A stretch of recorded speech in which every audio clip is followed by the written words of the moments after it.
Dans le tumulte d'une tempête hivernale au nord du Montana, alors que les congères dévoraient peu à peu la route, la vétérinaire Clara Belmont rentrait d'une visite de routine dans une ferme isolée, à la lisière du bourg de Winding Pines. Son vieux peinait à avancer dans cette mer de blancheur, chaque mètre arraché au vent comme une victoire. Soudain, à travers le rideau de neige balayé par ses phares, une silhouette apparut au milieu de la chaussée. Une grande chienne, type berger allemand, trempée, le pelage maculé de sang, les yeux désespérés, fixait les véhicules qui passaient comme si sa vie en dépendait. Elle ne bougeait pas, ne fuyait pas. Elle attendait, et Clara comprit qu'elle ne pouvait pas l'ignorer. 2 jours plus tard, tandis que les chants de Noël résonnaient doucement dans les rues illuminées de Winding Pines, Clara se retrouvait dans sa clinique, les mains plongées dans une opération d'urgence.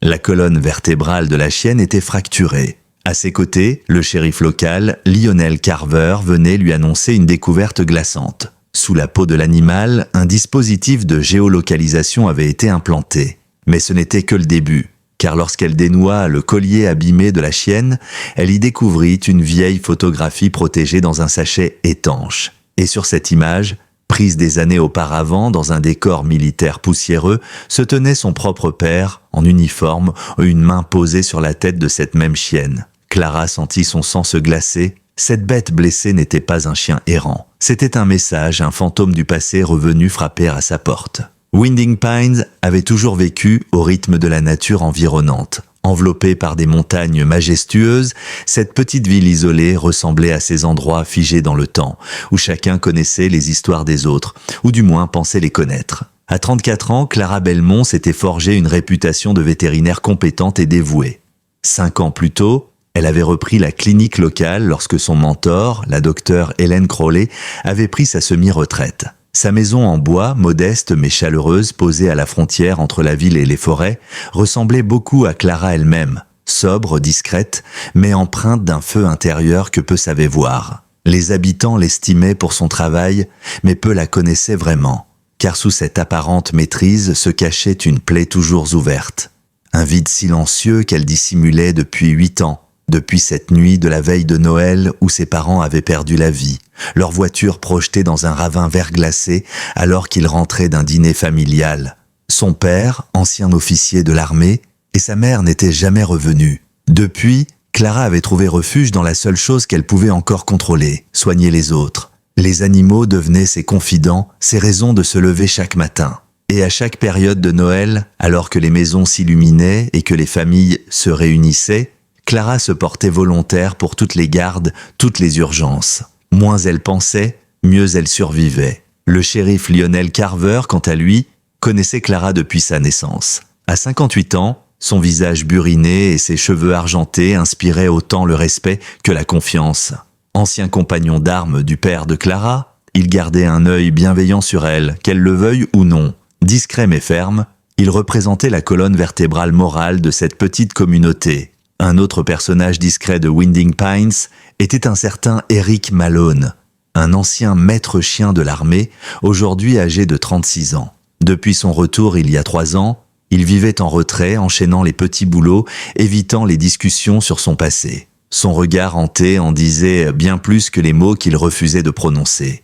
Mais entre lui et Clara s'était tissé un lien fragile, basé sur un respect mutuel et un silence apaisant. Ils ne se parlaient pas souvent, mais lorsqu'il le faisait, l'échange était authentique. Alors que Winding Pines s'ornait de guirlandes et de sapins illuminés, Clara s'apprêtait à vivre un Noël comme les précédents. Seule, absorbée dans le travail, fuyant les souvenirs. Mais cette année, elle allait être confrontée à bien plus qu'un chien blessé. Ce qu'elle allait découvrir à travers cette chienne nommée Stella allait bouleverser non seulement sa propre histoire, mais lever le voile sur une vérité enterrée depuis trop longtemps. Une vérité sur la dernière mission de son père.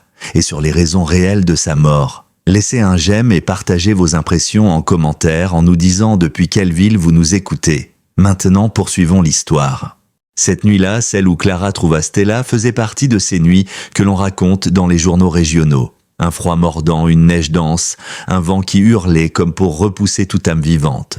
Son vieux Cherokee grinçait à chaque virage, ses essuie-glaces luttaient vaillamment contre les flocons qui s'abattaient sans répit. Elle venait de passer la journée auprès d'un cheval en colique dans une ferme au nord de la vallée, et tout ce qu'elle voulait désormais, c'était une tasse de thé brûlant et la chaleur de son poêle à bois. Mais le destin avait d'autres plans. La chienne surgit comme sortie du néant. Une seconde, la route était vide.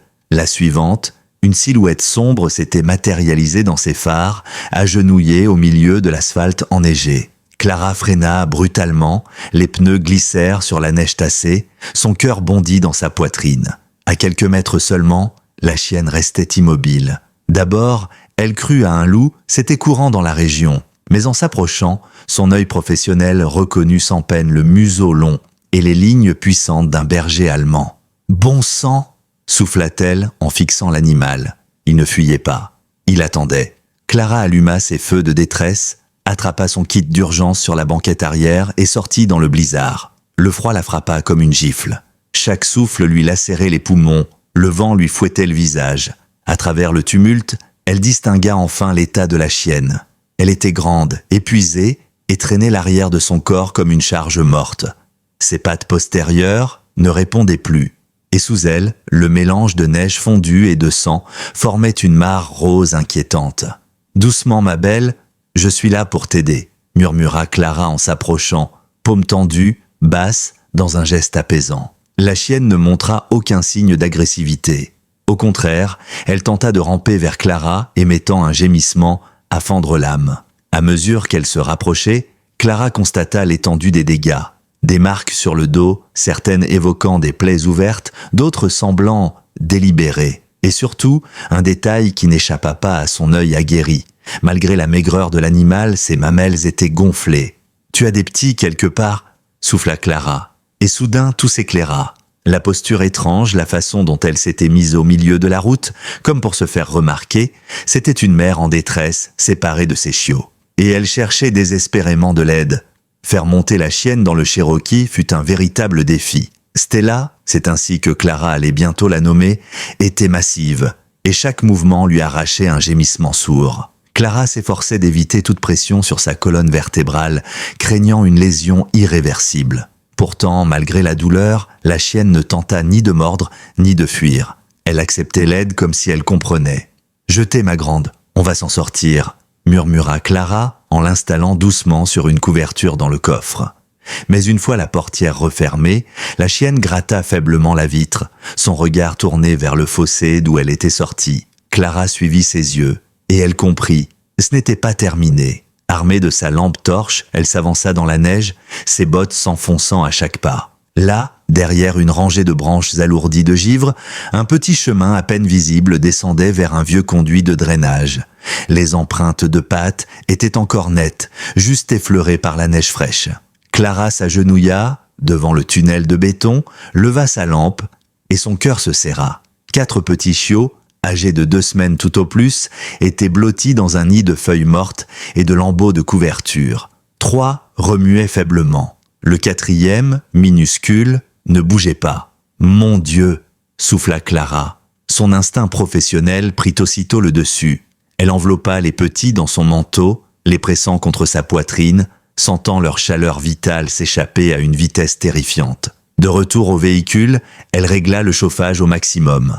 La mère, dès qu'elle vit les chiots, essaya de se redresser, poussant des gémissements de soulagement. Mais l'élan fut stoppé net par la douleur. Clara la rassura doucement, déposant les bébés dans un petit panier qu'elle gardait pour les chatons. « Tu es une sacrée maman, tu sais ça ?» lui dit-elle en démarrant le moteur. Mais alors qu'elle reprenait la route vers la clinique, une pensée s'imposa à elle comme une ombre. Ce n'était pas un simple accident. Les blessures de la chienne, son comportement, l'endroit où elle avait caché ses petits, quelque chose ne collait pas. Et Clara pressentait qu'en aidant cette famille, elle venait d'ouvrir une porte sur un mystère qu'elle n'était peut-être pas prête à affronter. Les lumières de la clinique vétérinaire Belmont perçaient la tempête comme un phare rassurant. Installée dans une ancienne maison de campagne à 2 étages, elle dégageait un charme rustique que Clara avait préservé, malgré les équipements modernes à l'intérieur. Il était largement passé 22 heures, mais Clara avait appelé Hélène Crowley en route. Son ancienne mentor, toujours vive malgré ses 60 ans, l'attendait sur le pas de la porte, emmitouflée dans une grosse écharpe. « Par tous les saints !» souffla Hélène en découvrant l'état de Stella. Ensemble, elles transférèrent la chienne et les chiots à l'intérieur. Clara donnait les ordres avec efficacité, ses gestes précis malgré l'urgence. Fracture probable entre L4 et L5, déclara-t-elle en lisant les radios quelques minutes plus tard. Lésion grave de la moelle, et regarde ces plaies. Trop nettes pour un simple choc. Ce sont des blessures infligées volontairement. Hélène, occupée à réchauffer les chiots, secoua la tête. Quelqu'un a fait ça à une mère qui protégeait ses petits. Je ne comprends pas cette cruauté. L'assistante de nuit, Julie, arriva en renfort, préparant les médicaments tandis que Clara examinait la chienne avec attention. Malgré la douleur, Stella se laissait manipuler. Aucune agressivité. Une discipline presque militaire. Elle n'a pas été dressée comme un chien de compagnie, murmura Clara. Elle connaît les manipulations, elle les anticipe. Ce n'est pas un chien errant. Hélène releva les yeux, intriguée. Tu penses à un chien de travail ? Clara hocha lentement la tête. Et ce n'est pas tout. Elle avait scanné la puce électronique comme elle le faisait pour tous les animaux recueillis. Le lecteur avait bipé, et l'écran avait affiché une mention étrange. Stella, propriétaire, information confidentielle, dossier classé militaire. Hélène se redressa d'un coup. Militaire ? Clara n'avait pas répondu. Elle avait glissé la main dans le collier de cuir usé de la chienne et découvert une petite poche cousue à l'intérieur. À l'intérieur, protégée de l'humidité, une photo repliée et une plaque d'identification métallique. Sur le cliché vieilli, une escouade de soldats posait devant un chenil. Au premier plan, un homme se tenait droit, la main posée sur la tête d'un berger allemand. Clara le reconnut instantanément. « C'est mon père », murmura-t-elle, la gorge nouée. Hélène s'approcha lentement, saisie. « Tu en es sûre ?» Mais la question était inutile. Clara connaissait ce visage mieux que personne. C'était lui, son père, le capitaine Émile Belmont, pris en photo aux côtés d'une chienne qui ressemblait trait pour trait à Stella. Le téléphone de la clinique sonna, brisant le silence. Julie décrocha, puis tendit le combiné à Clara. « C'est le shérif Carver, il dit que c'est urgent. » Clara prit l'appel, encore secouée. « Lionel ?» La voix grave et posée du shérif résonna dans le combiné. « Clara, on a reçu un appel concernant la chienne que tu as recueillie. » « Comment savent-ils que je l'ai ?» demanda-t-elle, l'angoisse montant. Les patrouilles routières ont mentionné qu'un véhicule vétérinaire s'était arrêté pour aider un berger allemand. Et quelqu'un suit cette piste. Un homme a appelé, posant des questions très précises. Il a dit que le chien était dangereux et impliqué dans une enquête en cours. Il arrive demain, avec les autorisations nécessaires, pour la récupérer. Clara serra la mâchoire. « Tu as un nom ?» Il s'appelle Marcus Blake. Il travaille pour une entreprise de sécurité privée sous contrat avec l'armée. Mais Clara, ça ne sent pas bon.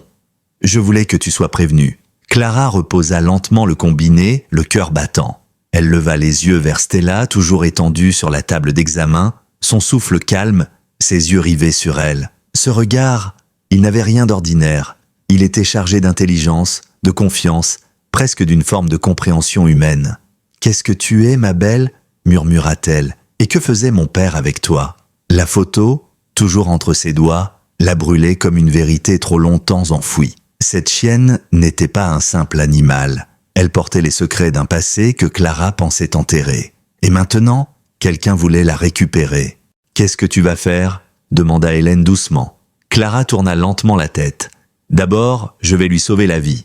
Ensuite, je vais découvrir ce que mon père a voulu protéger. » La décision était prise.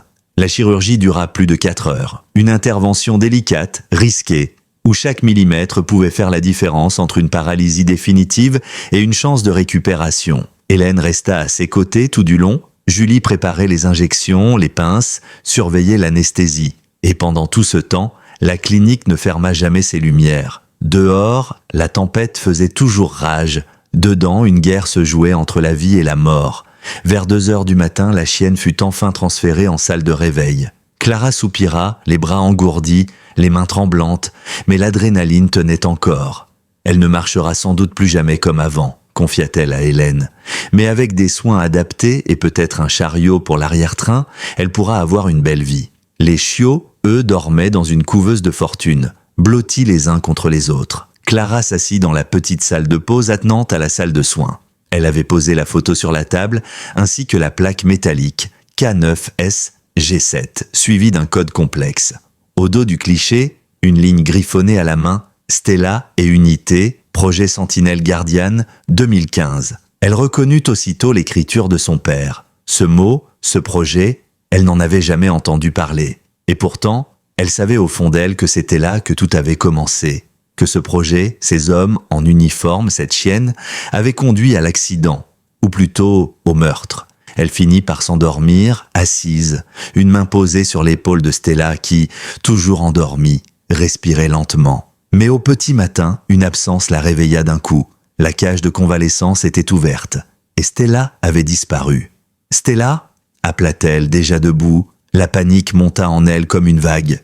Une chienne opérée de la colonne vertébrale ne pouvait pas. Elle entendit un léger gémissement au fond du couloir. Suivant le bruit, elle découvrit Stella, au sol, haletante, les pattes arrière traînantes, rampantes, mais déterminée. La chienne s'était traînée à travers la clinique, chaque mouvement un supplice, juste pour atteindre la couveuse où dormaient ses petits. « Oh ma belle !» Clara sentit ses yeux s'embuer. Elle étala une couverture au sol, près de l'incubateur, et souleva doucement Stella. Dès qu'elle fut installée, elle reposa sa tête contre la paroi plastique, fixant ses petits avec intensité. Même après une chirurgie aussi lourde, elle n'avait qu'une priorité, veiller sur ses enfants. « Tu es une force de la nature, Stella », la murmura Clara, émue. La cicatrice chirurgicale tenait bon, aucun saignement, aucune suture rompue. C'était presque irréel. Vers 7 heures, Julie revint pour la relève et découvrit Clara, toujours sur place. « Tu n'as pas quitté la clinique ? Je voulais la surveiller », répondit-elle avec un sourire fatigué. Elle allait demander à Julie de prendre le relais quand la porte d'entrée s'ouvrit, faisant tinter la cloche. Un homme grand, au regard perçant, entra, secouant la neige de ses épaules. Il ne portait pas d'uniforme, mais sa posture trahissait une habitude militaire. « Bonjour », dit-il d'une voix grave mais posée. « Je m'appelle Eric Malone. J'ai entendu dire qu'une chienne blessée a été trouvée. Un ancien chien militaire. » Clara échangea un regard prudent avec Julie. « La clinique est encore fermée. Vous êtes ici en tant que ancien maître chien de l'armée. Le shérif Carver m'a dit que vous auriez peut-être besoin d'aide. » Avant qu'elle ne puisse répondre, l'un des chiots se mit à couiner. Stella releva immédiatement la tête. Eric suivit le regard, et son expression changea. « C'est elle ?» demanda-t-il. Clara hocha la tête méfiante. « Vous la connaissez ?»« Non. Mais je connais son genre. Ces chiens ont des signaux spécifiques, des réflexes conditionnés. » Il resta à distance, main visible. « Je n'ai aucun droit ici, mais j'ai de l'expérience. Et d'après ce que m'a dit Carver, il se pourrait que vous ayez besoin d'un allié. » Quelque chose dans sa voix convainquit Clara. Elle acquiesça, le conduisant vers Stella. Eric s'approche lentement, accroupi, évitant le contact visuel direct. Il tendit la main, paume vers le sol. Stella l'observa, puis redressa les oreilles à un geste discret de sa part. Croisement malinois, berger allemand, nota-t-il sans la toucher, race de prédilection pour les unités spéciales. Et elle a été entraînée, pas de doute. Clara hésita, puis prit une décision. Elle sortit la photo de sa poche. « Mon père, capitaine Émile Belmont, c'était son chien. » Eric observe longuement l'image. Son visage resta neutre, mais ses yeux trahirent une étincelle de reconnaissance. Il était dans les forces spéciales ? 20 ans de service. Il est mort dans un accident de voiture, il y a 8 ans. Ce n'était peut-être pas un accident, murmura Eric.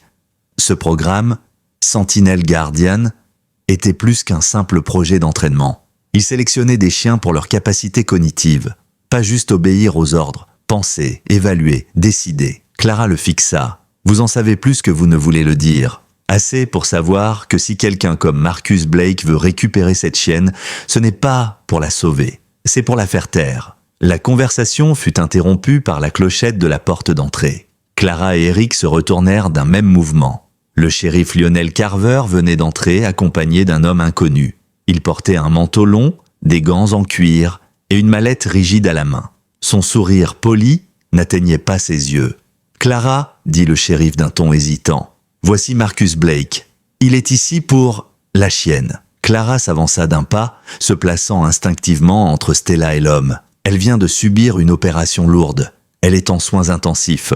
Je ne libère aucun animal dans cet état. Blake tendit la main que Clara ignora. Il reprit sa mallette, l'ouvrit avec méthode et en sortit une série de documents. « Je comprends vos préoccupations, Dr Belmont. Je suis mandaté par Veritas Strategic Solutions, un prestataire de sécurité travaillant en partenariat avec plusieurs agences fédérales. Cette chienne est enregistrée comme propriété militaire. Elle a disparu lors d'un transfert et a été considérée comme perdue. jusqu'à ce que des informations concordantes remontent jusqu'à votre clinique. Clara ne baissa pas les yeux. Propriété militaire ou non, elle a été battue, laissée pour morte, et souffre d'un traumatisme sévère. Elle ne quittera pas cette clinique avant d'être stabilisée. Ce serait contraire à l'éthique vétérinaire. Blake conserva son sourire, mais son regard se durcit. Nous comprenons, bien sûr. C'est pourquoi je vous propose un compromis. Nous la laissons ici, vous poursuivez les soins à nos frais. Je reviendrai dans quelques jours avec les autorisations complètes. En attendant, je vais déposer une déclaration de propriété. Il posa une carte de visite sur le comptoir. Clara ne la toucha pas. Le shérif Carver, mal à l'aise, tenta d'apaiser les tensions. « Clara, ça me semble raisonnable, du moment qu'elle reste ici. » Mais Clara ne détourna pas le regard de celui de Blake. « Je veux voir des preuves. Le registre de service de cette chienne, ses fichiers vétérinaires, le contrat liant votre société au gouvernement. »« Bien sûr, » répondit Blake d'un ton trop doux. « Je vous les ferai parvenir rapidement. Je suis un homme de parole. » Il tourna ensuite son attention vers Eric. « Monsieur Malone, n'est-ce pas ? Ancien maître chien. Quelle coïncidence que vous soyez ici. J'offre mon aide bénévolement, répondit Eric sans ciller. Cette chienne mérite mieux qu'un transfert précipité. Blake acquiesça avec un sourire figé, puis se retira sans un mot de plus. Le shérif le suivit, jetant à Clara un dernier regard inquiet. Dès que la porte se referma, Eric s'approcha de la fenêtre et observa la voiture noire disparaître sous les flocons. « Tu le connais, pas vrai ?» demanda Clara. Eric hocha lentement la tête. « Pas personnellement, mais je connais son genre. Ce n'est pas un agent de récupération, c'est un homme de terrain. Son intérêt pour Stella n'a rien à voir avec des procédures réglementaires. Il suit un ordre non officiel, et ça le rend dangereux. » Clara sentit un frisson dans son dos. Qu'est-ce qu'il cherche vraiment ? Eric la regarda en silence pendant un instant. « Je pense que ton père savait quelque chose, et que Stella est la dernière preuve vivante de ce qu'il voulait révéler. » Un couinement attira leur attention. Le plus petit des chiots venait de s'agiter dans la couveuse. Clara se précipita, le prenant dans ses mains. Son corps était froid, immobile. Non, pas maintenant. Elle commença immédiatement des compressions thoraciques délicates du bout des doigts, suivies de petites insufflations. Le temps semblait suspendu. Eric posa une main apaisante sur Stella qui gémissait, tentant de se lever malgré la douleur. « Doucement, ma grande, elle fait ce qu'elle peut. » 2 longues minutes passèrent, et soudain, un petit cri perça le silence. Le chiot, que Clara n'avait pas encore nommé, reprit vie. Ses pattes tremblèrent, ses poumons se remplirent, et une vague de soulagement s'abattit sur la pièce. « Bien joué, petit battant » murmura Clara, les larmes aux yeux. Elle le replaça dans la couveuse, le réchauffant contre ses frères et sœurs. Eric, toujours accroupi à côté de Stella, murmura « Elle te fait confiance. Ce genre de chienne, elle ne donne pas sa loyauté facilement. » Clara s'assit au sol, vidée. « Eric, j'ai besoin de savoir, ce projet, Shepherd Guardian, c'était quoi exactement? Pourquoi mon père y était mêlé? Et pourquoi quelqu'un comme Blake viendrait jusqu'ici pour un chien blessé ?» Eric prit une inspiration lente. « Je n'ai pas toutes les réponses, mais je connais quelqu'un qui pourrait en avoir. » Il hésita. Aller plus loin, c'est prendre des risques. Ce type, il ne renoncera pas. Clara regarda Stella, puis les chiots, enfin la photo de son père. « Je veux savoir. Peu importe le prix. Alors on commence avec ce qu'on a, » dit Eric, redevenant pragmatique. « Cette plaque d'identification, cette photo, et Stella. Les chiens militaires sont tous enregistrés dans une base sécurisée. Si on peut retrouver son historique, on saura à quoi elle a été entraînée et qui la commandait. » Clara fronça les sourcils. « Tu as des contacts ?» Eric acquiesça. « 1 ou 2, il me faudra un peu de temps. Mais en attendant, il faut la protéger. » Il jeta un œil vers la porte. « Blake va revenir, avec ou sans document. » Clara croisa les bras, le regard rivé sur Stella. « Je n'ai pas les moyens d'engager de la sécurité, Eric. » Il secoua la tête. « Je ne t'ai pas proposé mes services contre rémunération. Je dois ça à ton père. » Le silence qui suivit fut chargé. Clara cherche dans le regard de l'ancien maître chien une vérité. Et elle la trouva, une dette ancienne, non dite, mais sincère. « Tu le connaissais ?» Eric baissa les yeux, puis les releva. « Pas intimement, mais j'ai croisé sa route sur une mission. Suffisamment pour savoir qu'il faisait partie des bons. Et que s'il a envoyé cette chienne vers toi, ce n'est pas une coïncidence. » Un bruit de moteur fit vibrer les vitres. Clara jeta un coup d'œil vers le parking. C'était Hélène, arrivée pour la relève. Un soupir de soulagement la traversa. Pendant un instant, tout avait semblé irréel. L'arrivée d'une vieille collègue ramenait un peu de normalité. Mais cette illusion ne dura pas. Stella, allongée sur son tapis près de la couveuse, redressa brusquement la tête. Ses oreilles pivotèrent vers la fenêtre, son regard fixé sur les arbres à l'arrière de la propriété. Elle grogna, un son rauque et profond, bien différent de ceux qu'elle avait émis jusque-là. Clara s'immobilisa. Eric suivit instinctivement son regard, puis se leva, son corps se tendant comme une corde d'arc. Elle sent quelque chose. Il se dirigea vers le salon, balayant les fenêtres du regard. Rien de visible. Mais crois-moi, si elle est en alerte, c'est qu'il y a une raison. Un nouveau bruit s'éleva. Un véhicule se gara devant la clinique. Shérif Carver. Clara alla ouvrir, l'estomac noué. Le shérif entra d'un pas lourd, son manteau couvert de neige. Son visage trahissait une fatigue nerveuse. « Clara, je viens de la mairie. Blake a déposé une demande officielle de récupération. Il a évoqué une valeur marchande de plusieurs centaines de milliers d'euros pour un chien d'élite. Il a contacté un juge à distance. » Clara blêmit. « Il veut la saisir ?» Même dans son état, Carver acquiesça, la mâchoire crispée. Il a fait valider un ordre temporaire par un tribunal militaire. « Et si je ne le fais pas appliquer, il pourra m'accuser d'obstruction. » Eric, resté en retrait, se rapprocha. Ce type bluffe. Un vrai transfert militaire ne se fait jamais par une société privée en costume 3 pièces. Et surtout pas avec une chienne sur le point d'accoucher, ou tout juste opérée. Carver soupira. « Je ne dis pas que je vais l'aider. Je dis juste que légalement, il a mis en place les premiers jalons. Et s'il revient avec un mandat exécutoire, je serai obligé de le suivre. » Clara se tourna vers Stella, puis vers la couveuse. Sa décision était déjà prise. « Alors il faut qu'on parte. » Eric la regarda, inquiet. La déplacer si tôt, c'est risqué. Elle vient à peine de sortir du bloc. Clara hocha la tête. J'ai aménagé une pièce dans ma maison, moins exposée, plus facile à sécuriser, et Hélène peut gérer la clinique pendant mon absence. Il réfléchit une seconde, puis acquiesça. On va avoir besoin d'une civière spéciale, de stabilisateurs pour sa colonne et d'un moyen de la charger discrètement. En moins d'1 heure, tout fut prêt. Hélène avait réorganisé l'agenda de la clinique, Julie préparait les médicaments et Eric avait recouvert l'arrière de son pick-up d'une bâche renforcée. Le transfert se fit dans le silence, à la lumière rasante d'une matinée glaciale. Stella, posée avec soin sur un matelas épais, pouvait observer ses chiots dans une caisse chauffée juste à côté d'elle. Clara avait tout prévu, thermostat, monitoring cardiaque et même une alarme silencieuse connectée à son portable. Quand enfin ils furent installés dans la maison de Clara, dans la chambre d'amis vidée pour l'occasion, un calme étrange s'installa. Comme si, pendant un bref instant, le monde extérieur n'existait plus. « Comment tu te sens ?» demanda Eric en revenant du porche. Clara s'assit près de Stella effleurant son pelage. « Elle est stable, mais je ne peux pas la bouger encore. » Eric approuva. Parfait, ça nous laisse un peu de temps. Il sortit son téléphone, lança une application cryptée et se mit à taper un message. Je contacte mon ancien collègue. Il a encore accès aux bases de données vétérinaires militaires. Si on peut retrouver le dossier de Stella, on saura exactement à quoi elle a été entraînée et pourquoi elle est devenue si précieuse. Clara le fixa. Et si ce qu'on trouve est trop dangereux? Eric releva les yeux. Alors on saura que ton père a eu raison d'avoir peur. L'après-midi s'écoula dans un silence tendu, rythmé par les soins réguliers à Stella et aux chiots, les allées et venues discrètes d'Eric, et les flocons qui tombaient de plus en plus drus sur Pine Ridge. La neige s'infiltrait partout, ensevelissant les routes et rendant tout déplacement difficile. Et si cela représentait un obstacle pour les secours, Clara n'y voyait qu'un avantage. Cela compliquait aussi l'accès à ceux qui voudraient retrouver la chienne. Vers 17h, Eric revint de la clinique avec des nouvelles. Blake s'est présenté une vingtaine de minutes après notre départ. Hélène lui a dit que tu avais ramené la chienne chez toi pour des soins intensifs, suite à une complication post-opératoire. Il n'a pas semblé convaincu, mais il est reparti. Clara, penchée sur la table de soins improvisée dans sa chambre d'amis, serra les dents. Il sait qu'elle est ici. Ce n'est qu'une question de temps. Eric hocha la tête.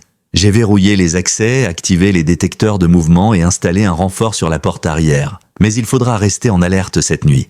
Elle s'assit, exténuée, devant le poêle à bois. Stella dormait enfin, la respiration régulière. Les chiots tétouillaient doucement une couverture réchauffée, rassemblée dans une caisse transparente sous infrarouge. « J'ai pensé à un truc », murmura Clara. « Tu as dit que mon père travaillait sur un projet spécial. Mais il ne m'a jamais parlé de chien. Jamais. Pourtant, sur cette photo, il semble proche d'elle. » Eric s'approcha, s'adossant au chambranle. Les programmes classifiés fonctionnent souvent par compartiment. Même la famille n'est pas au courant. Et si Stella était sa partenaire sur le terrain, Peut-être qu'il a voulu la protéger une dernière fois. Il s'interrompit, son téléphone vibrant contre sa cuisse. Il décrocha immédiatement, se dirigeant vers la fenêtre pour parler à voix basse. Clara resta silencieuse, le cœur battant. Elle lisait dans son attitude que la conversation n'était pas anodine. Lorsqu'il revint, son visage était tendu, son regard plus sombre encore. « C'était lui ?» demanda-t-elle. Il acquiesça. « Mon contact a retrouvé les dossiers de Stella. Elle faisait bien partie du projet Sentinelle Guardian. » « Et mon père ?» Eric hésita. Elle alla été affectée à lui pendant 1 an et demi, l'unité d'élite la plus confidentielle de l'armée. Elle a été déclarée disparue 3 semaines avant la mort de ton père. Clara sentit son estomac se nouer. Disparue ou volontairement cachée? Eric s'agenouilla devant elle, posant la photo entre eux. Les fichiers mentionnent une mission d'entraînement, mais mon contact dit qu'il y a des incohérences dans les rapports. Et surtout, une note en marge du fichier, ajoutée par ton père lui-même, protéger Stella à tout prix. Un frisson parcourut Clara. Il l'a cachée, il a tout fait pour l'éloigner du programme. Et il a probablement payé de sa vie pour ça. Un long silence s'installa, rompu uniquement par les petits bruits des chiots. Clara passa la main sur son visage. Tout ce que j'ai cru, pendant 8 ans, le fameux accident, la voiture sur la glace, c'était un assassinat déguisé. Eric ne répondit pas. Il n'en avait pas besoin, la vérité se lisait dans ses yeux. Et dans les faits qui, peu à peu, se mettaient en place comme les pièces d'un puzzle macabre. Puis soudain, Stella se redressa dans son chariot, ses oreilles dressées. Elle grogna faiblement. « Qu'est-ce qu'il y a ?» Clara s'approche inquiète. Mais avant même qu'elle ait atteint la fenêtre, Eric était déjà debout, vérifiant les caméras. Il grogna. Il était là, à l'écran, une silhouette se déplaçait derrière les arbres. Une voiture noire, garée en retrait, juste visible sous le faisceau de la lumière d'un lampadaire. Clara sentit son cœur tambouriner. Eric attrapa une lampe torche, un vieux revolver, rangé dans une boîte de sécurité, et se posta à l'entrée. « Verrouille la chambre, reste avec Stella, et quoi qu'il arrive, ne laisse personne approcher les chiots. » Elle hocha la tête, la gorge trop sèche pour répondre. Le poids du silence était écrasant. Chaque craquement du bois, chaque battement du vent contre les vitres sonnait comme une alerte.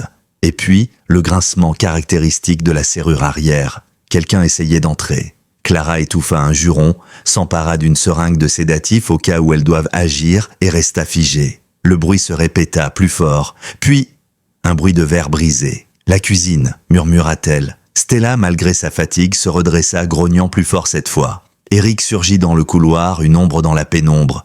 Il fit signe de ne pas faire de bruit, puis disparut en direction de la source du vacarme. Clara resta près des chiots, le cœur battant dans ses tempes, puis elle entendit des bruits de lutte, sourds et précipités, des pas qui cognent, des halètements, un cri étouffé, et enfin, le silence. Quelques instants plus tard, Clara vit une silhouette surgir dans l'embrasure de la porte. Elle eut un bref sursaut avant de reconnaître Eric, le visage tendu, légèrement essoufflé. Il traînait un homme inconscient, menotté avec des liens en plastique de vétérinaire. Le type portait des vêtements sombres, tactiques, une cagoule partiellement arrachée révélant un visage jeune, crispé, probablement dans la vingtaine. « Ce n'était pas Blake ?» dit Eric en jetant un regard vers le salon. Il n'était pas seul. À peine avait-il fini sa phrase qu'une voix, calme et glaciale, s'éleva du couloir plongé dans l'ombre. « En effet, Blake est ici !» Un frisson parcourut Clara. La voix semblait si posée, si calculée.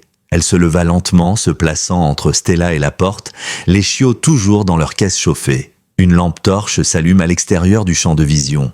Et il apparut enfin, Marcus Blake. Il ne portait plus son manteau élégant, mais une veste tactique et des gants en cuir. Dans sa main, une arme avec silencieux, dirigée vers Eric. « Vous avez été plus rapide que prévu », déclara-t-il, presque admiratif.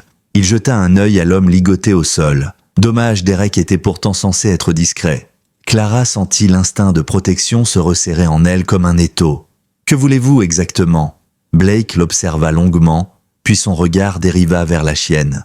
« Ce chien n'est pas un simple animal. Il représente 8 ans de recherche, des millions investis et une avancée que peu peuvent comprendre. Il est à moi. Vous voulez dire à votre entreprise privée qui opère sans supervision légale en utilisant des méthodes interdites ?» répondit Eric d'une voix contenue. Blake ne cligna pas des yeux. Le progrès nécessite parfois des contournements. Ce chien est un prototype, un vecteur. Ces chiots sont encore plus précieux. Nous ne pouvons pas nous permettre de les laisser entre des mains incompétentes. Il s'avança d'un pas. Clara resta plantée, refusant de reculer. « Vous avez tué mon père !» Elle avait prononcé ces mots sans ciller. Et cette fois, l'expression de Blake changea. Une ombre de surprise, puis une pointe d'agacement. « Votre père était un homme intelligent. Trop, sans doute. Mais il a perdu de vue l'objectif. Il a choisi les sentiments, la morale. Il aurait pu contribuer à quelque chose de grand. Au lieu de ça, il a préféré se mettre en travers de la route. « Il vous a dénoncé !» cracha Clara. « Il a compris ce que vous faisiez avec ses chiens. Il voulait protéger Stella. » Blake soupira. Il avait tort. Cette chienne n'est pas un symbole d'humanité. C'est une arme. Et une arme ne devrait jamais être contrôlée par les émotions. Son doigt se resserra légèrement sur la détente. C'est à cet instant que Stella bougea. Dans un mouvement fulgurant, irréaliste au vu de son état, elle s'extirpa de son tapis, bondissant sur ses pattes avant, traînant l'arrière de son corps et agrippa le bras armé de Blake avec ses crocs. L'homme hurla, surpris, tentant de se dégager. L'arme tomba au sol. Eric réagit immédiatement, le plaquant au mur avec une force maîtrisée. La scène s'était déroulée en quelques secondes, mais elle avait suffi à changer le cours de la nuit. Peu après, des gyrophares illuminèrent la neige devant la maison. Le shérif Carver surgit avec 2 adjoints armés, alertés par la caméra de surveillance silencieuse qu'Eric avait déclenchée discrètement. Blake fut menotté, son complice transporté vers l'hôpital local sous surveillance. Lorsque la tension retomba enfin, Clara sentit ses jambes céder. Elle s'assit au sol, la respiration heurtée. Stella, elle, haletait, exténuée, mais ses yeux restaient ouverts, fixés sur Clara avec une intensité bouleversante. « Elle t'a protégée », murmura Eric en la rejoignant. Elle savait, elle n'a pas hésité. Clara posa la main sur la tête de la chienne, les yeux embués de larmes. Elle a risqué sa vie pour nous. Dans les heures qui suivirent, les équipes d'enquête affluèrent. La maison fut transformée en scène de crime. Clara dut répéter son témoignage à plusieurs reprises. La tension était palpable, mais elle sentait un poids s'alléger peu à peu. Elle n'était plus seule à porter ce fardeau, et Stella non plus. Au petit matin, alors que la neige s'était calmée, une femme aux cheveux poivre et sel entra dans la maison sans frapper. Elle portait une carte fédérale et un badge, agente spéciale Camille Morel. Elle s'adressa directement à Clara. « Je suis ici pour parler de votre père et de Stella. » Le ton était calme, mais ferme. Clara acquiesça, encore bouleversée par les heures passées. Morel sortit un dossier de son sac. « Votre père travaillait avec nous en tant qu'informateur. Il avait découvert des irrégularités graves dans le programme Sentinelle Guardian. Et il avait commencé à documenter tout ce qu'il voyait. Il avait rendez-vous avec moi la nuit de sa mort. Il n'est jamais venu. » Clara sentit son souffle se suspendre. « Vous saviez ?» Morel hocha la tête. « Nous avons longtemps cru que les preuves avaient disparu, jusqu'à ce que cette chienne réapparaisse. Stella est la clé de tout. » Clara s'assit lentement, absorbant les paroles de l'agente fédérale. « Vous pensez que mon père a été assassiné parce qu'il vous aidait ?» Morel croisa les bras, le regard grave. « Nous ne le pensons pas, docteur Belmont. Nous en avons désormais la certitude. » Elle sortit une enveloppe scellée, froissée par le temps.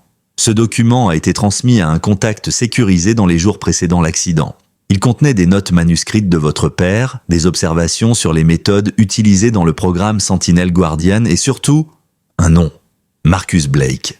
Clara sentit un frisson la parcourir. Le nom résonnait désormais comme une menace persistante, un poison à peine dissimulé sous des apparences de légalité. Morel poursuivit. Votre père avait compris que Blake n'agissait pas dans un cadre militaire strict. Il utilisait les ressources du projet à des fins de sélection comportementale extrême. Il a soumis des chiens à des protocoles de stress neurologique, de privation et de conditionnement expérimental. Plusieurs sujets ont développé des troubles sévères. Seule Stella a survécu sans dégénérescence. Clara jeta un regard à la chienne, toujours en convalescence, mais alerte. Elle avait enduré l'impensable. Et pourtant, elle restait calme, protectrice, profondément lucide. Elle ne s'est pas contentée de survivre, murmura Clara. Elle a compris, elle a choisi. L'agent acquiesça. C'est précisément ce qui a effrayé Blake. Elle n'était plus un prototype, elle était une conscience. Et quand il a découvert qu'elle était gestante, il a voulu s'approprier les chiots, pour reproduire le processus. Eric, resté en retrait, s'avança enfin. Sauf que cette fois, ils sont nés dans un cadre sain. Pas de stress, pas d'isolement, pas de manipulation. Ils sont pleins de potentiel, oui, mais avec des bases stables. Morel referma lentement son dossier. « C'est pour cela que je suis ici. Le programme a été officiellement dissous ce matin. Le secrétaire à la Défense a signé l'arrêté. Tous les dossiers sont désormais entre les mains de l'inspection générale. Mais cela ne signifie pas que tout danger est écarté. Certaines factions privées pourraient vouloir récupérer les chiots, les vendre, les transformer en armes vivantes. » Elle fixa Clara avec insistance. « Nous avons besoin de vous, de votre clinique, de votre lien avec Stella, pour assurer la protection et l'observation des chiots jusqu'à ce que la situation soit totalement sécurisée. » Clara inspira profondément. Le poids de cette responsabilité la submergea un instant, mais lorsqu'elle croisa le regard de Stella, la peur s'effaça. « Je les garderai, aussi longtemps qu'il le faudra. » Morel incline légèrement la tête, un rare signe de respect. « Alors, vous n'êtes plus seulement vétérinaire, vous devenez la gardienne d'un héritage. » Les jours suivants furent d'un calme trompeur. Tandis que la neige fondait lentement sur Pine Ridge, Clara aménagea sa maison pour accueillir au mieux ses nouveaux pensionnaires. Les chiots grandissaient vite. Scout, le plus petit, avait désormais gagné en force et en malice, menant chaque expédition hors du panier avec l'assurance d'un général miniature. Atlas, plus posé, semblait toujours garder un œil sur ses frères et sœurs. Nova observait longuement avant d'agir, tandis que Ranger était devenu l'athlète de la fratrie, toujours en mouvement, toujours prêt à bondir. Stella, elle, reprenait lentement des forces. Grâce à un harnais spécial et des exercices quotidiens, elle avait retrouvé une mobilité partielle. Mais ce qui étonnait le plus Clara, c'était sa façon de suivre chaque mouvement des chiots, d'anticiper leur comportement, de corriger leur jeu quand ils devenaient trop brusques. Elle ne réagissait pas comme une simple mère. Elle évaluait, guidait, instruisait. Parfois, Clara en avait la certitude. Stella les formait. Eric s'était installé chez Clara temporairement, aidant à la surveillance et à la rééducation. Une routine s'était installée, calme en surface, mais tendue en profondeur. Il savait que les conséquences des actes de Blake n'avaient pas fini de se propager. Un matin, alors que Clara observait les chiots jouer dans le jardin clôturé, Morel se présenta à nouveau. Elle avait le visage fermé, ses dossiers soigneusement rangés dans un sac à dos discret. « C'est officiel », dit-elle sans détour. Marcus Blake n'agissait pas seul. Son frère aîné, Jonathan Blake, dirigeait en coulisses une section privée de Veritas. Et il exige désormais la restitution des chiots. Eric grogna. « Il ne peut pas. Le programme est dissous, les chiens sont sous enquête. » Morel serra la mâchoire. Il a engagé des avocats et invoque une clause obscure de propriété intellectuelle. Il affirme que la génétique de ces chiots est protégée par brevet. Clara explosa. Des êtres vivants ne sont pas des données brevetables. Morel leva la main. Je suis d'accord, mais sur le plan juridique, il pourrait trouver un angle. C'est pourquoi nous devons renforcer la sécurité autour de vous. Elle posa un petit boîtier sur la table. C'est un système de localisation crypté. Si quelque chose arrive, appuyez ici. Clara l'observa. Est-ce que cela signifie qu'ils vont revenir? Morel hésita une fraction de seconde. Oui, puis elle ajouta plus doucement. Mais cette fois, vous ne serez pas seul. Clara ferma la main sur le petit boîtier que l'agente Morel venait de déposer. Ce carré métallique pesait plus lourd qu'il n'en avait l'air. Il n'était pas seulement un système d'alerte. Il représentait la frontière entre la sécurité fragile qu'elle avait bâtie ces dernières semaines et le chaos que les frères Blake étaient prêts à déclencher pour récupérer ce qu'ils considéraient comme leur propriété. Autour d'elle, la maison était silencieuse. Mais dans ce silence, elle percevait les battements de son cœur, la respiration régulière de Stella qui dormait dans sa chaise roulante près du poêle et les petits couinements des chiots dans leur enclos. Un monde paisible bâti sur un sol instable. Et l'instinct de Stella le sentait. Cette nuit-là, Clara ne dormit pas. Elle resta sur le canapé, une couverture sur les épaules, les yeux fixés sur le moniteur relié à la caméra de surveillance extérieure. Eric s'était endormi dans le fauteuil, une arme rangée à portée de main, son téléphone posé sur la table basse. À 2h du matin, alors que la neige reprenait doucement, un frisson d'alerte parcourut Clara. Le moniteur vibra. Mouvement détecté. Elle se redressa d'un coup, réveillant Eric d'un geste. Sur l'écran, 2 silhouettes encapuchonnées longeaient le grillage arrière. Puis une troisième, plus grande, coordonnant les mouvements des autres. Clara sentit un courant glacé traverser son échine. « Ils sont là !» Eric s'empara de son arme, vérifia le chargeur et se dirigea vers l'entrée. « Va avec Stella. Barricade la chambre. Active l'alerte. » Elle hocha la tête, fonçant vers la pièce où les chiots dormaient paisiblement. D'un geste nerveux, elle appuya sur le boîtier. Une lumière bleue clignota. L'alerte était lancée. Stella s'était déjà redressée, les oreilles adressées, un grondement sourd dans la gorge. Clara verrouilla la porte, coinça une commode devant, puis s'assit près de la chienne. Elle entendait les pas dehors, la neige craquer sous les semelles, puis le choc sourd d'une vitre brisée, un cri étouffé, et le silence, un silence qui hurlait. Elle se leva brusquement. Un bruit de lutte venait du salon. Elle colla l'oreille à la porte. Eric criait « Reculez, reculez maintenant !» Un coup sourd. Puis, rien. Clara sentit son sang se glacer. Elle regarda Stella. La chienne avait bondi hors de son tapis malgré sa faiblesse et attendait devant la porte tendue. Clara ouvrit doucement, jeta un regard dans le couloir. Personne, les chiots derrière elle couinaient doucement. Puis elle vit Eric, à genoux dans le salon, sa joue ensanglantée, un genou au sol, tenant son épaule avec douleur. Face à lui, 3 hommes, tous en noir, armés. Et au centre, Jonathan Blake. Il portait un manteau sombre, des gants en cuir et le même regard froid que son frère, mais en plus méthodique, plus calculé. « Bonsoir, docteur Belmont », lança-t-il en s'avançant. « Nous n'avons que peu de temps. Donnez-moi les chiots et j'oublierai que vous avez abattu mon frère. » Clara s'avança lentement, main levée. « Vous ne repartirez pas d'ici avec eux. » Il la dévisagea. « Vous êtes bien plus téméraire que prévu, mais cela ne vous sauvera pas. » Soudain, Stella surgit du couloir, poussée par son harnais, fonçant droit sur Blake. Elle heurta un des hommes à pleine vitesse, le projetant contre un mur. Le deuxième pointa son arme. Mais Clara bondit, attrapant un objet sur la table, une lampe lourde, et la lança de toutes ses forces. L'arme tomba, le coup partit dans le vide. Eric, d'un geste vif malgré la douleur, désarma le troisième homme. Une seconde plus tard, les gyrophares déchirèrent la nuit. La cavalerie était arrivée, les fédéraux entrèrent en force, dirigés par Morel en personne. Jonathan Blake fut arrêté sans un mot. Il n'opposa aucune résistance, mais ses yeux, noirs de rage, promirent autre chose, une guerre à venir, plus subtile, plus dangereuse. Les agents sécurisèrent la maison, emmenant les blessés, vérifiant chaque recoin. Lorsqu'enfin la tension retomba, Clara s'écroula sur le sol, épuisée. Stella revint vers elle, haletante, et posa doucement sa tête contre sa jambe. « Elle t'a encore sauvé la vie », souffla Eric, un bandage de fortune sur l'épaule. Morel s'agenouilla à leur côté. « C'est fini, Blake sera jugé. Et avec les preuves trouvées sur son téléphone, ils ne pourront plus rien cacher. Le brevet génétique a été invalidé ce matin par décret. Les chiots sont libres. » Clara n'arrivait pas encore à y croire. La peur s'était infiltrée dans chaque fibre de son être. Mais Stella la regardait, calme, présente, intacte. Elle avait survécu à la guerre, à la trahison, à la souffrance, et elle avait traversé tout cela pour protéger ses petits. Et Clara. La nuit passa. Le matin se leva sur Pine Ridge. Un matin clair, silencieux, baigné de lumière hivernale, la neige avait cessé. Et dans ce silence nouveau, les chiots sortirent doucement de leur enclos, trébuchant dans le salon, comme si rien ne s'était passé. Ils étaient vivants et libres, enfin. Les jours qui suivirent furent marqués par une étrange accalmie, comme si le monde autour de Clara reprenait son souffle après avoir frôlé l'abîme. Le danger immédiat était passé, mais les répercussions de ces événements continuaient à se faire sentir, telles des ondes lentes traversant la surface encore troublée de son quotidien.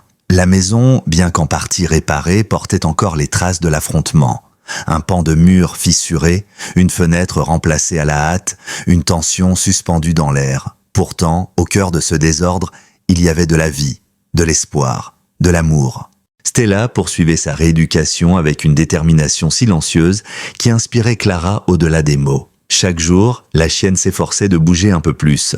Elle utilisait sa chaise roulante avec aisance maintenant, mais elle continuait aussi à tenter, seule, de redresser ses pattes arrière, même si cela ne durait qu'une seconde. Clara n'essayait plus de l'en empêcher. Elle se contentait de rester à ses côtés, de la soutenir en silence, comme une amie, comme une fille reconnaissante. La relation entre elles avait pris une dimension que Clara n'aurait jamais pu imaginer. Stella n'était pas une patiente. Elle était une survivante, une guide, une âme en miroir. Les chiots, quant à eux, grandissaient à une vitesse fulgurante. À 4 mois, ils étaient déjà bien plus que de simples boules d'énergie. Ils avaient chacun leur tempérament, scouts, toujours plus audacieuses, exploraient chaque recoin de la maison avec une curiosité presque obsessionnelle. Atlas, le plus massif, se montrait d'un calme étonnant, observant avant d'agir, comme s'il analysait le monde autour de lui. Nova développait une attention presque clinique, reproduisant les gestes de Stella avec une précision troublante. Et Ranger, fidèle à son nom, passait son temps à courir, sauter, ramener objets et bâtons dans un enthousiasme contagieux. Un matin de printemps naissant, Clara se tenait sur son perron, un café fumant entre les mains, regardant Eric jouer dans la cour avec les chiots. Il lançait un frisbee que Scoot interceptait toujours avec une vivacité impressionnante avant de le confier à Nova comme pour dire « Toi tu penses, moi je fonce ». Stella, assise à l'ombre, les observait alerte, le regard toujours aussi profond. Clara n'avait pas encore pris le temps de réfléchir à la suite. Elle vivait au jour le jour, portée par les soins, la reconstruction, les rires timides que lui arrachait Eric, les petites joies de ses chiots qui étaient nés dans la peur et vivaient désormais dans la lumière. Mais elle savait que le moment viendrait, qu'un choix s'imposerait. Ce moment arriva quelques jours plus tard, sous la forme d'un dossier épais que l'agente Morel lui remit en main propre. Elles étaient installées à la table de la cuisine, Stella allongée près de la porte vitrée, les chiots roupillant en tas dans leur coin. « Voici le rapport final de la commission fédérale », dit Morel, le ton plus doux qu'à l'accoutumée. Le programme Sentinelle Guardian est définitivement classé comme projet à dérive éthique. Veritas est en cours de démantèlement et Jonathan Blake a été inculpé de 12 chefs d'accusation. Elle sortit une feuille à part. Et ceci concerne Stella et ses petits. Clara sentit son cœur battre plus vite. Morel poursuivit.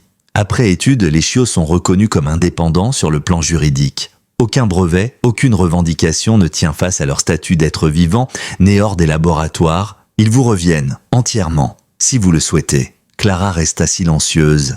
Elle regarda Stella. Elle regarda les chiots. Elle se revit, cette nuit-là, sur la route glacée, face à cette chienne mutilée qui avait risqué tout pour sauver ses petits.